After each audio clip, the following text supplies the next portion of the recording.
Spéculer, c'est faire des paris. Par exemple, un collectionneur qui va acheter aujourd'hui une carte Pokémon à 20 € dans l'espoir de la revendre 200 € quelques années plus tard, il fait de la spéculation. Sur les marchés financiers, on échange des produits financiers. En fait, à partir du 19e siècle aux États-Unis et un peu plus récemment dans les années 90 en France, on a commencé à introduire en bourse des matières premières agricoles, du blé, du maïs, du colza. Donc en fait sur ces marchés, on ne va pas échanger directement des sacs de riz ou des briques de jus d'orange, on va échanger ce qu'on appelle des contrats à terme, des contrats d'achat ou de vente à un prix donné, pour un volume donné, sur une échéance future. Bon, et en général, c'est à ce moment-là que je vous ai perdu. En gros, ce qu'on peut dire, c'est que c'est à ce moment-là qu'on a commencé à confier nos assiettes au monde de la finance. Le problème, c'est qu'en fait, il n'y a pas que les acteurs directement liés au système alimentaire qui sont présents sur ces marchés.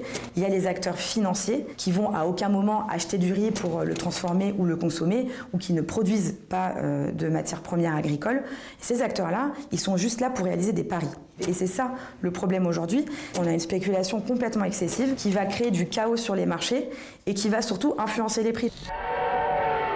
En période de crise, c'est des marchés qui vont attirer de façon massive les spéculateurs parce que qui dit crise dit incertitude et dit intérêt à faire des paris. La conséquence, en France par exemple, ça a été de connaître une inflation sur les prix alimentaires sans précédent et avec en bout de chaîne les populations les plus vulnérables qui ont été contraintes de recourir à l'aide alimentaire. Au-delà de la France, dans les pays qui dépendaient des importations, ils ont vu les prix, notamment des céréales, exploser et en bout de chaîne, les prix des produits alimentaires ont quasiment doublé aussi. Par exemple, au Soudan, le prix du pain a été multiplié par 2. Et donc pour des populations vulnérables qui consacrent déjà la moitié, voire plus de la moitié de leur budget à l'alimentation, si on double ce budget-là, on se rend bien compte que c'est pas tenable. Donc en fait, la spéculation, c'est un des facteurs aggravant le problème de la faim dans le monde. Il y en a aussi de nombreux autres. On peut citer les conflits géopolitiques, les inégalités économiques, les dérèglements climatiques. Et en fait, c'est tout ce cocktail explosif qui va contribuer à la faim dans le monde. Donc au CCFD, en fait, on va agir pour défendre la souveraineté alimentaire. C'est promouvoir le droit des peuples à leur alimentation, qu'on soit paysans